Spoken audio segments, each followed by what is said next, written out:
তো hello' friends, আজি আকৌ এটা নতুন ভিডিঅ'লৈ তোমালোক সকলোকে স্বাগতম জনাইছোঁ। আজি আমি আলোচনা কৰিম ক্লাছ 11 এছামিছ ছাবজেক্টৰ 2017 বৰ্ষৰ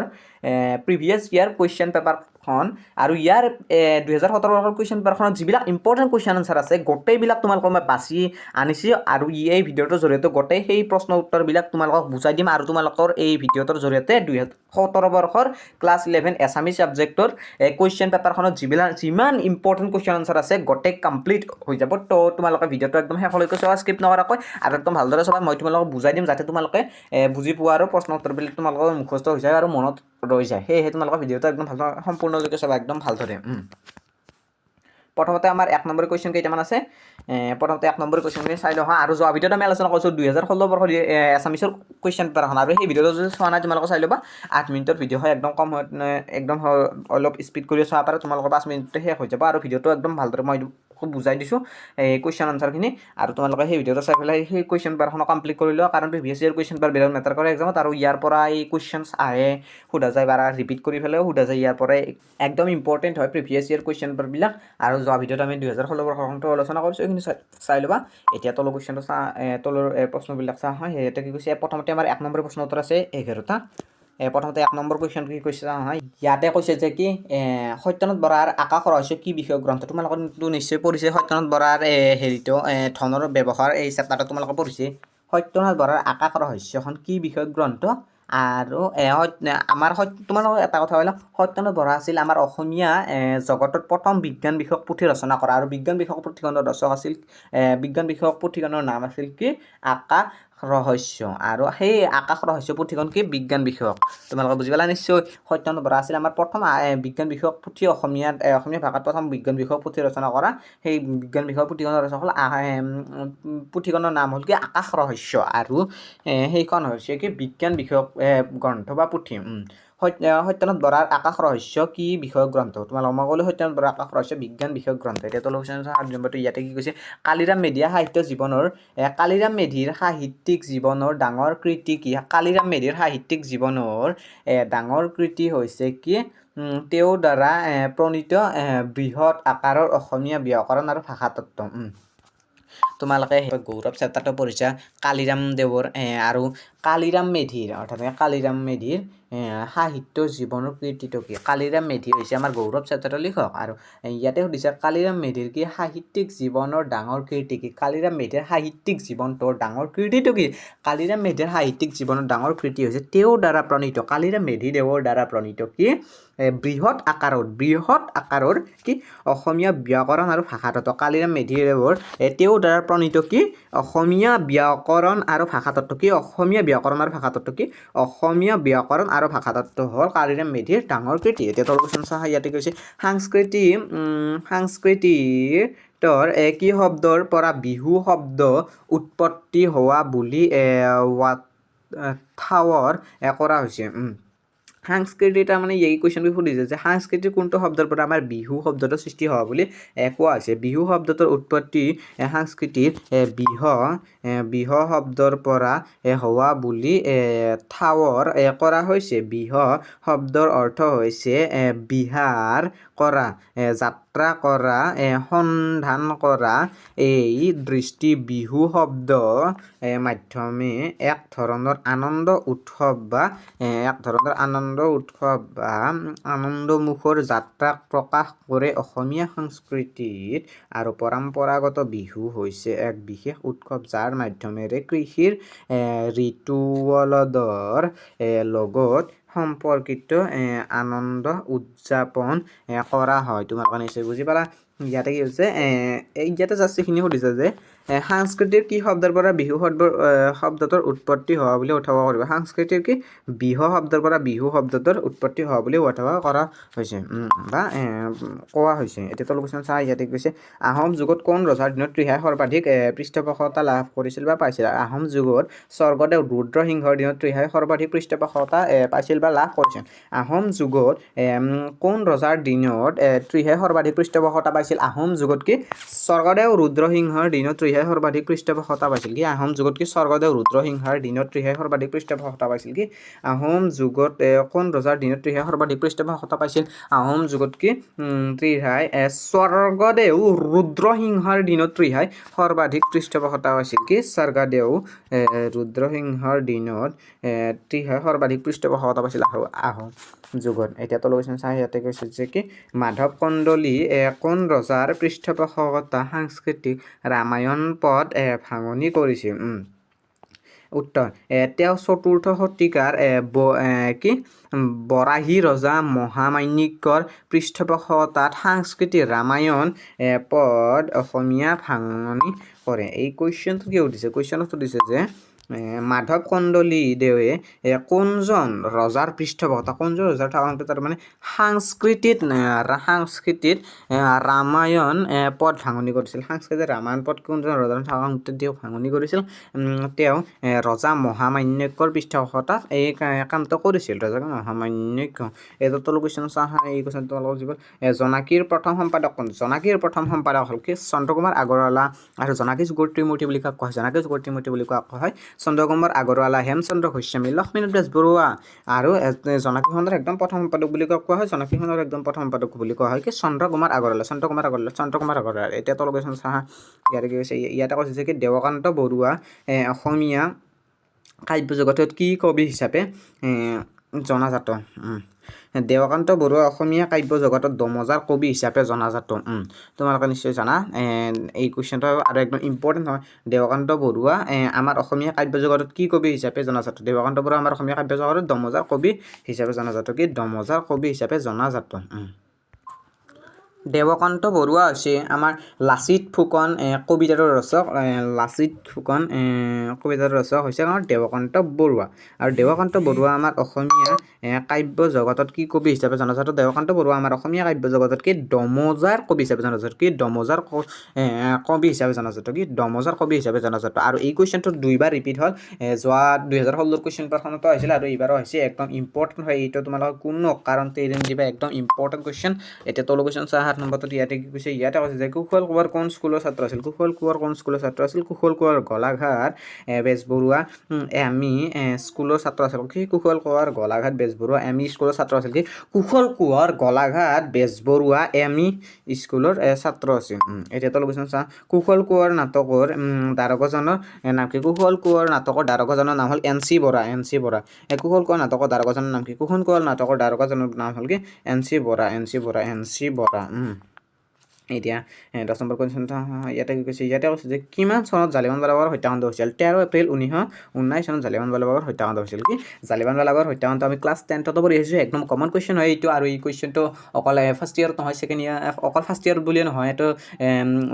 কি তো চাকৰি পৰীক্ষা দিলেও আহিব পাৰে এই কুৱেশ্যনটো একদম ইম্পৰ্টেণ্ট কুৱেশ্যন হয় এইটো আৰু এইটো তোমালোকৰ লাইফ টাইমৰ বাবে জৰুৰী হয় এই কুৱেশ্যনটো আৰু এই কুৱেশ্যনটোতো তোমালোকে ডাইৰেক্ট মনত একদম মুখস্থ কৰি একদম ৰাখি থৈ দিবই লাগে গোটাই লাইফ একদম গোটাই জীৱনটোলৈকে এই কুৱেশ্যনটো চব বহুত কমন কুৱেশ্যন হয় চাকৰি পৰীক্ষাটো সুধিব পাৰে ক্লাছ 12ত বা বি এ পঢ়াৰ পিছত বা তাৰ ওপৰতো উচ্চ শিক্ষা তেতিয়াও এই কুৱেশ্যনটো একদম ইম্পৰ্টেণ্ট একদম কমন কুৱেশ্যন জালিয়ানৱালাবাগৰ হত্যাকাণ্ড কিমান চনত সংঘটিত হৈছিল জালিয়ানৱালাবাগৰ হত্যাকাণ্ড হৈছিল কি 13 এপ্ৰিল 1919 চনত সংঘটিত হৈছিল এতিয়া তলৰ কুৱেশ্যন চাওঁ ইয়াতে কৈছে কুশল কোঁৱৰৰ তো মাতৃৰ নাম লিখা গৈছে ইয়াতে কণপাহী আৰু পিতৃৰ নাম হৈছে কি কুশল কোঁৱৰৰ ইয়াতে কুশল কোঁৱৰৰ পিতৃৰ নাম সুধিছে কিন্তু এনচাৰটোত কুশল কোঁৱৰৰ মাতৃৰ নামহে দিয়া গৈছে কণপাহী আৰু কুশল কোঁৱৰৰ পিতৃৰ নাম হৈছে কি সোণাৰাম কোঁৱৰ কি তোমালোকে মনত ৰাখিবা কি সোণাৰাম কোঁৱৰ সোণাৰাম কোঁৱৰ কুশল কোঁৱৰৰ পিতৃৰ নাম হৈছে সোণাৰাম কোঁৱৰ আৰু মাতৃৰ নাম হৈছে কি কণপাহী আৰু পিতৃৰ নাম হৈছে কি সোণাৰাম কোঁৱৰ এতিয়া তোলো নেক্সট পেজত যাওঁ আৰু তোমালোকৰ এই পেজখনতে 1 নম্বৰ যিবিলাক কুৱেশ্যন আছিল গোটেইখিনি কমপ্লিট হৈ গৈছে এতিয়া নেক্সট পেজৰ পৰা 2 নম্বৰ 3 নম্বৰ কুৱেশ্যন আনচাৰ আৰম্ভ হ'ব গোটেই 1 নম্বৰ কমন কুৱেশ্যনবিলাক দি দিলোঁ এইখিনি তোমালোকে কোনো কাৰণতে এৰি নিদিবা একদম ইম্পৰ্টেণ্ট কুৱেশ্যন হয় এতিয়া নেক্সট পেজত যাওঁ ইয়াতে কি কৈছে ইয়াতে কৈছে যে 2 নম্বৰ প্ৰশ্নটোত বিশ্বপুথিৰ ৰচক কোন বিশ্বপুথি কিবিধ পাঠ থাকে ইয়াতে 2 নম্বৰ প্ৰশ্নৰ 1 নম্বৰটোত কৈছে যে 2 নম্বৰী প্ৰশ্নৰ 1 নম্বৰ প্ৰশ্নটোত কৈছে যে কি বিশ্বপুথিৰ ৰচক কোন বিশ্বপুথিত কেইবিধ পাঠ থাকে বিশ্বপুথিৰ ৰচক কোন সুধিছে আৰু বিশ্বপুথিৰ কেইবিধ পাঠ থাকে তোমালোকে কুৱেশ্যনটো আগতে যে পঢ়া নাই বা দেখা নাই এইটানে বুজিলা একদম ইম্পৰ্টেণ্ট কুৱেশ্যন হয় এইটো বিশ্বপুথি মানে কি ৱৰ্ল্ড বুক আমাৰ পৃথিৱীখনৰ কিতাপ আৰু বিশ্বপুথি তোমালোকে নিজে ইমেজিন কৰিলে আমাৰ পৃথিৱীখনৰ কিতাপ এনে নামটো এছামিছত বিশ্বপুথি একদম তোমালোকে এনে সহজ মিনিং পৃথিৱীখনৰ অৰ্থাৎ কি আমাৰ আৰ্থত বুক এখন ৱৰ্ল্ড বুক এনচাৰটো কি কৈছে ইয়াতে কৈছে যে বিশ্বপুথিৰ ৰচক এজন বুলি ক'ব নোৱাৰি বিশ্বপুথিৰ ৰচক কি এজন বুলি ক'ব নোৱাৰি কাৰণ বিশ্বপুথি বহুতো দাৰ্শনিক আৰু লিখকৰ দ্বাৰা লিখা হৈছে সেইবাবে ক'ব নোৱাৰি বিশ্বপুথিত বিভিন্ন ধৰণৰ পাঠ থাকিব পাৰে কি বিশ্বপুথিত বিভিন্ন ধৰণৰ পাঠ থাকিব পাৰে ইয়াতে কুৱেশ্যনত সুধিছে যে আমাৰ কি বিশ্বপুথিৰ ৰচক কোন এতিয়া এনচাৰত কি কৈছে বিশ্বপুথিৰ ৰচক এজন বুলি ক'ব নোৱাৰি ইমান ডাঙৰ কিতাপ এখন ৰচক এজন বুলি ক'ব নোৱাৰি কাৰণ বিশ্বপুথিক বহুতো দাৰ্শনিক আৰু লিখকৰ দ্বাৰা লিখা হৈছে সেইবাবে ক'ব নোৱাৰি বিশ্বপুথিত বিভিন্ন ধৰণৰ পাঠ থাকে কি বিশ্বপুথিত বিভিন্ন ধৰণৰ পাঠ থাকে যেনে ইয়াতে দিছে বিশ্বপুথিত কেইবিধ পাঠ থাকে ইয়াতে দিছে আৰু এনচাৰটোত আছে বিশ্বপুথিত বিভিন্ন ধৰণৰ পাঠ থাকে যেনে কি ইতিহাস পাঠ থাকে ভূগোল পাঠ থাকে সাংস্কৃতিক পাঠ থাকে বিজ্ঞান আৰু প্ৰযুক্তি পাঠ থাকে ধৰ্ম পাঠ থাকে এনে ধৰণৰ বিভিন্ন পাঠ থাকে বিশ্বপুথিত তোমালোকে বিশ্বপুথি মানে বুজি পালাই নিশ্চয় তোমালোকে নিজে বনাই পেলাই লিখিব পাৰিবা এই কুৱেশ্যনটো একদম ইজি হয় এনচাৰটো তোমালোকে আকৌ এবাৰ মই ৰিপিট কৰি দি আছোঁ ইয়াতে সুধিছে যে কি বিশ্বপুথিৰ ৰচক এজন বুলি ক'ব নোৱাৰি কাৰণ বিশ্বপুথি এখন বহুত ডাঙৰ কিতাপ বিশ্বপুথিৰ ৰচক এজন বুলি ক'ব নোৱাৰি কাৰণ বিশ্বপুথি হৈছে এখন ডাঙৰ কিতাপ আৰু কাৰণ বিশ্বপুথিক বহুতো দাৰ্শনিক আৰু লিখকৰ দ্বাৰা লিখা হৈছে বাবে এজন লিখক বুলি ক'ব নোৱাৰি বিশ্বপুথিক তাৰমানে বহুতো দাৰ্শনিক আৰু বহুতো লিখকৰ দ্বাৰা লিখা হৈছে সেইবাবে এজন লিখক বুলি ক'ব নোৱাৰি বিশ্বপুথিৰ বিভিন্ন ধৰণৰ পাঠ থাকে আৰু ইয়াতে সুধিছে বিশ্বপুথিৰ কেনে ধৰণৰ পাঠ থাকে তোমালোকে নিজে ইমেজিন কৰি লিখিবা এখন যে আমাৰ ৱৰ্ল্ড বুক আছে তাতে কিমান ধৰণৰ বিষয় থাকিব তাৰে ভিতৰত তোমালোকে এনে কেইটামান লিখি দিলে হৈ গ'ল বিশ্বপুথিৰ কেইবিধ পাঠ থাকে বিশ্বপুথিৰ যেনে বিশ্বপুথিৰ বহু কেইবিধ পাঠ থাকে বিশ্বপুথিৰ কি ইয়াতে আছে বিশ্বপুথিৰ বিভিন্ন ধৰণৰ পাঠ থাকে বা থাকিব পাৰে যেনে ইতিহাস ভূগোল সাংস্কৃতি বিজ্ঞান প্ৰযুক্তি ধৰ্ম এনেকৈ বিশ্বপুথিৰ কথা তোমালোকে নিজৰ মেমৰাইজ কৰি ল'লি হ'ল আৰু তোমালোকে নিজেও বনাই লিখিব পাৰা যদি তোমালোকে এইকেইটা লিখিব মানে আকৌ এবাৰ কৈ আছোঁ বিশ্বপুথিত বহুতো ধৰণৰ পাঠ থাকে যেনে ইতিহাস ভূগোল সংস্কৃতি বিজ্ঞান প্ৰযুক্তি আৰু ধৰ্ম এতিয়া তলকচোন চা ইয়াতে কি কৈছে ইয়াতে কৈছে যে কি হোমাৰ আছিল এগৰাকী গ্ৰীক দেশৰ এগৰাকী বিখ্যাত কবি আছিল হোমাৰ বহুত আগৰ মানুহ আৰু হোমাৰ আছিল এগৰাকী বিখ্যাত গ্ৰীক দেশৰ কবি ইয়াতে গ্ৰীচ হৈছে গ্ৰীক হয় ইয়াতে অলপ ভুল হৈছে স্পেলিংটো ইয়াতে গ্ৰীক হয় কিন্তু গ্ৰীচ আছে ইয়াতে হোমাৰ কোন দেশৰ কবি হোমাৰ হৈছে কি এগৰাকী গ্ৰীক দেশৰ বিখ্যাত কবি আছিল হোমাৰ কোন দেশৰ কবি হোমাৰ হ'ল এগৰাকী গ্ৰীক দেশৰ বিখ্যাত কবি আৰু তেওঁ ৰচনা কৰা মহাকাব্যৰ নাম লিখা তেওঁ ৰচনা কৰা মহাকাব্যৰ নাম হৈছে কি ইউলিয়াড আৰু ওডিচি তেওঁ ৰচনা কৰা বিখ্যাত মহাকাব্যখনৰ নাম হৈছে কি ইউলিয়াড আৰু ওডিচি হোমাৰ হৈছে এগৰাকী বিখ্যাত গ্ৰীক কবি আৰু তেওঁ ৰচনা কৰা মহাকাব্যখনৰ নাম হৈছে কি ইউলিয়াড আৰু ওডিচি হোমাৰ কোন দেশৰ কবি হোমাৰ হ'ল এগৰাকী গ্ৰীক দেশৰ কবি তেওঁ ৰচনা কৰা বিখ্যাত গ্ৰন্থখনৰ নাম হৈছে ইউলিয়াড আৰু ওডিচি এতিয়া তল কৈছোঁ ইয়াতে কি কৈছে ইয়াতে কৈছে যে কি ভাৰতৰ আন ঠাইত প্ৰচলিত বিহু সহধৰ্মী যিকোনো দুটা উৎসৱৰ নাম লিখা ইয়াতে এনচাৰ কুৱেশ্যনটো কি কৈছে যে আমাৰ বিহুৰ দৰে ভাৰতৰ আন ঠাইত প্ৰচলিত দুটা উৎসৱৰ নাম আমাৰ যেনেকৈ আমাৰ ভাৰতত বিহু এটা বহুত ডাঙৰ উৎসৱ আৰু বহুত আনন্দ কৰে বিহুত মানুহে আৰু বহুত আয়োজন কৰে খানা পিনা আৰু বিহুটো হৈছে আমাৰ জাতীয় উৎসৱ বিহু ইয়াতে কুৱেশ্যনটো সুধিছে যে আমাৰ ভাৰতত যেনেদৰে বিহুটো আমাৰ জাতীয় উৎসৱ বা বিহুটোক মানুহে উৎসৱ বুলি ভাবে সেনেদৰে আৰু বেলেগ ঠাইত বিহুৰ দৰে আৰু দুটা উৎসৱ লিখা বিহুটো যেনেকুৱা আমাৰ ভাৰতবৰ্ষৰ বা বেলেগ দেশত আৰু আমাৰ বিহুৰ দৰে দুটা উৎসৱৰ নাম লিখা এনচাৰটো কৈছে যে কি ভাৰতৰ আন আন ঠাইত প্ৰচলিত বিহুৰ লগত জড়িত দুটা উৎসৱ হ'ল কি মকৰ সংক্ৰান্তি কি তোমালোকক মই এইখিনি এক্সপ্লেইন কৰি বুজাই দি আছোঁ পাঞ্জাৱ ৰাজস্থান আৰু মহাৰাষ্ট্ৰৰ দৰে ভাৰতৰ কেইবাটাও ঠাইত উদযাপন কৰা হয় এই উৎসৱত সূৰ্যৰ মকৰ শাৰীলৈ পৰিৱৰ্তন ঘটে আৰু ঘূৰি উৰুৱাই অগ্নিকুণ্ড আৰু ভোজ ভাত দ্বাৰা পালন কৰা হয় তোমালোকে বুজি পালা মকৰ সংক্ৰান্তি আৰু তোমালোকে এনে জানে হ'ব চিলা উৰাই যি তাৰমানে কাইট উৰাই সেইটো মকৰ সংক্ৰান্তি বুলি কোৱা হয় আৰু ইয়াতে এইখিনি তোমালোকে একবাৰ পঢ়ি ল'ব পাৰা তোমালোকক মই পঢ়াই দিলোঁ আৰু এটা হেৰি হৈছে উৎসৱ হৈছে কি পংগল আমাৰ বিহুৰ দৰে আমাৰ অসমতো যেনেকুৱা বিহু আমাৰ কি পপুলাৰ অৰ্থাৎ কি বিহু আমাৰ উদযাপন কৰা হয় জাতীয় উৎসৱ হিচাপে আৰু বেলেগ দেশতো কি পংগলটো সেই ধৰণে উদযাপন কৰা হয় ইয়াতে তোমালোকক এইখিনি এক্সপ্লেইন কৰি দি আহোঁ হা ইয়াতে আছে যে তামিলনাডুত উদযাপিত বিহুৰ দৰে ই শস্য চপোৱা উৎসৱ য'ত মানুহে প্ৰকৃতি পশুধন খেতিয়কক ভাল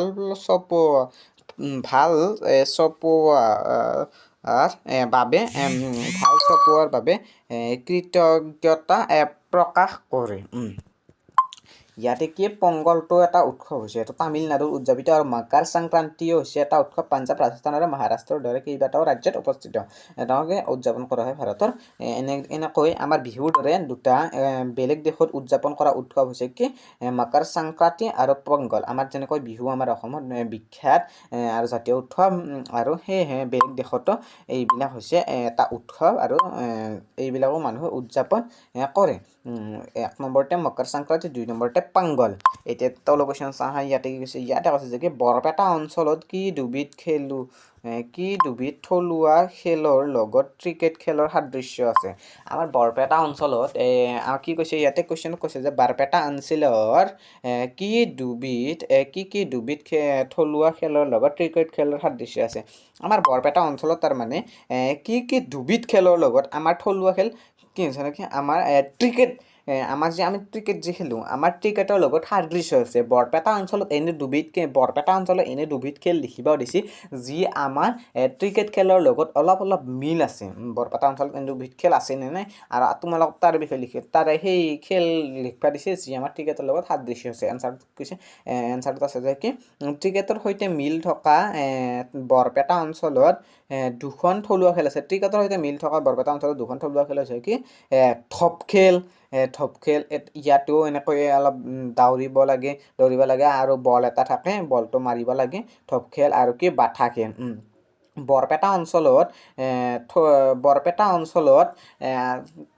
প্ৰচলিত আমাৰ ক্ৰিকেটৰ দৰে থলুৱা খেল দুবিধ হৈছে কি থপ খেল আৰু বাঠা খেল থপ খেল আৰু কি বাঠা খেল আৰু 5 নম্বৰ কুৱেশ্যন কি কৈছে এখন চিঠি কবিতাটোত কোন কালৈ চিঠি লিখা বৰ্ণনা আছে এইটো তোমালোকে নিজে কৰিবা ইম্পৰ্টেণ্ট হয় এইটো এতিয়া নেক্সট পেজত যাওঁ হা এতিয়া আমি নেক্সট পেজত আহি পালোঁ এতিয়া 6 নম্বৰ কুৱেশ্যনটোত কি কৈছে চাওঁ হা ইয়াতে কৈছে যে পৰিৱেশ কেইবিধ আৰু কি উত্তৰ পৰিৱেশ এনভাইৰনমেণ্ট সাধাৰণতে প্ৰকৃতি আৰু মানৱে সৃষ্টি কৰা পৰিৱেশৰ সৈতে সম্পৰ্কিত পৰিৱেশ কেইবাটাও দিশত থাকে যেনে ইয়াতে সুধিছে যে পৰিৱেশ কেইবিধ আৰু আৰু কি পৰিৱেশ কেইবাটাও দিশত থাকে ইয়াতে প্ৰথম 1 নম্বৰটো কি দিশৰ 1 নম্বৰটো কি কোৱা হৈছে প্ৰাকৃতিক পৰিৱেশ আৰু 2 নম্বৰটো কোৱা হৈছে মানৱ সৃষ্ট পৰিৱেশ আৰু 3 নম্বৰটো কি কোৱা হৈছে ইয়াতে কৈছে যে আৰু এই পৰিৱেশত মানুহৰ দ্বাৰা সৃষ্টি কৰা উপাদানৰ অন্তৰ্ভুক্ত থাকে যেনে ৰাস্তা ঘাট উদ্যান চহৰ শিল্পাঞ্চল আৰু সৰবৰাহ ব্যৱস্থা পৰিৱেশৰ এই দুটা প্ৰধান দিশৰ বাহিৰেও পৰিৱেশৰ অনেক আন দিশো থাকে যেনে আৰ্থিক পৰিৱেশ আৰু সামাজিক পৰিৱেশ অৰ্থনৈতিক পৰিস্থিতি আৰু সম্পদৰ ব্যৱস্থাপনা মানৱ সমাজৰ চলাচল পৰিসৰেৰে যুক্ত ৰীতি নীতি সংস্কৃতি আৰু আচৰণ ইয়াতে কি প্ৰথমতে তোমালোকক কুৱেশ্যনটো আকৌবাৰ তোমালোকক ৰিপিট কৰি দি আছোঁ ইয়াতে সুধিছে যে কি পৰিৱেশ কেইবিধ আৰু কি ইয়াতে সুধিছে আৰু আমি লিখিব লাগে পৰিৱেশ তাৰমানে আমাৰ অকল কেইবিধ বুলি নহয় বহুতো বিধ আছে পৰিৱেশ তাৰমানে আমাৰ বহুতো বিধ আছে প্ৰথমতে আমাৰ প্ৰাকৃতিক পৰিৱেশ হৈছে আমাৰ কি প্ৰাকৃতিক পৰিৱেশ আৰু 2 নম্বৰতে হৈছে কি মানৱ সৃষ্ট পৰিৱেশ প্ৰথমতে হৈছে আমাৰ কি প্ৰাকৃতিক পৰিৱেশ আৰু 2 নম্বৰতে হৈছে মানৱ সৃষ্ট পৰিৱেশ আৰু এইবোৰ আৰু ইয়াতে কি কৈছে ইয়াতে এটা লাইন কৈছে যে কি এই পৰিৱেশত মানুহৰ দ্বাৰা সৃষ্টি কৰা উপাদানসমূহ অন্তৰ্ভুক্ত এই পৰিৱেশবিলাকত আমাৰ মানুহৰ দ্বাৰা সৃষ্টি কৰা উপাদানসমূহ অন্তৰ্ভুক্ত থাকে যেনে ৰাস্তা ঘাট উদ্যান চহৰ শিল্পাঞ্চল আৰু সৰবৰাহ ব্যৱস্থা আৰু এই দুটা ব্যৱস্থাৰ বাহিৰেও আৰু অনেক ব্যৱস্থা বা অনেক দিশ আছে পৰিৱেশৰ তোমালোকে এইখিনি লিখিব পাৰিবা আৰু মই যিকেইটা পইণ্ট দিছোঁ তোমালোকে সেইখিনি লিখিলে ইয়াৰে মাৰ্কটো পাই যাবা ইয়াতে ধৰিছে পৰিৱেশ কেইবিধ আৰু ইয়াতে এতিয়া অলপমান কৈছে যে কি পৰিৱেশ এনভাইৰনমেণ্ট সাধাৰণতে প্ৰাকৃতিক আৰু মানৱ সৃষ্ট পৰিৱেশৰ সৈতে সম্পৰ্কিত পৰিৱেশ কেইবাটাও দিশত থাকে কেইবাটাও দিশত থাকে যেনে এইখিনি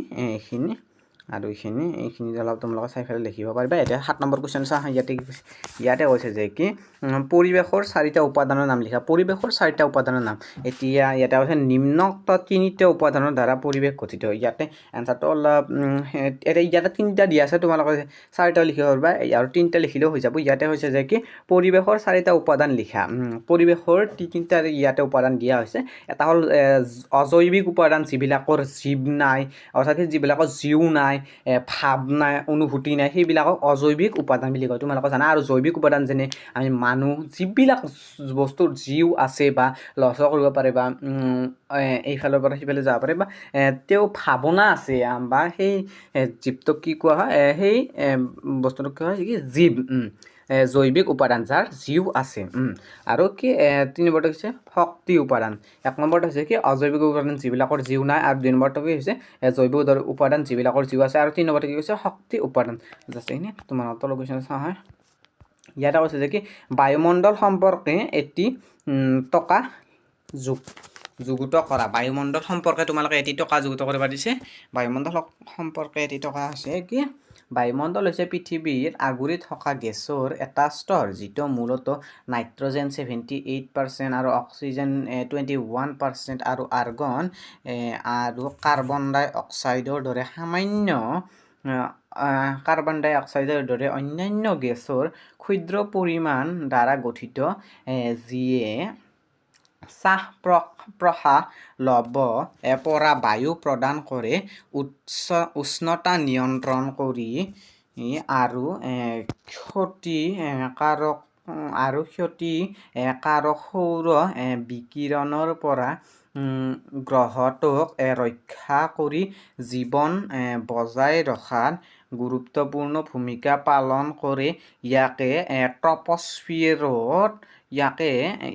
ট্ৰপস্ফিয়াৰ য'ত বেছিভাগ বতৰ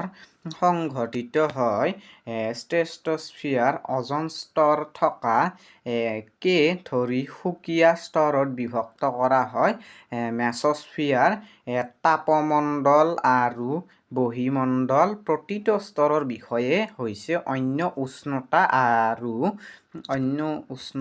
আৰু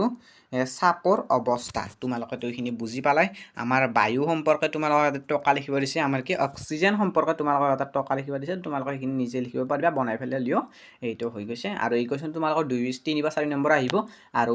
ইয়াতে মূল ভাৱ দিছে প্ৰথমতে কি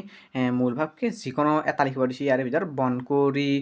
আৰু ৰাজপথ আৰু বশিষ্ঠাশ্ৰম ইয়াৰে ভিতৰত আমি আমাৰ পাঠত থকা বৰ্তমান কি বনকুঁৱৰী আৰু ৰাজপথ আৰু ইয়াৰে বিষয়ে তোমালোকে এটা মূল ভাৱ নিজে চাই থবা ইয়াতে মই দিয়া নাই তোমালোকে কিতাপতে পাবা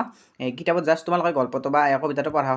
হ'লে তোমালোকে বুজি পাবা আৰু নিজৰ মনৰ ভাৱটো ক'ব দিছে ইয়াতে মূল ভাৱ মানে কি নিজৰ তোমালোকে কবিতা বা সেই গল্পটোৰ প্ৰতি কি এটা ধাৰণা আহিছে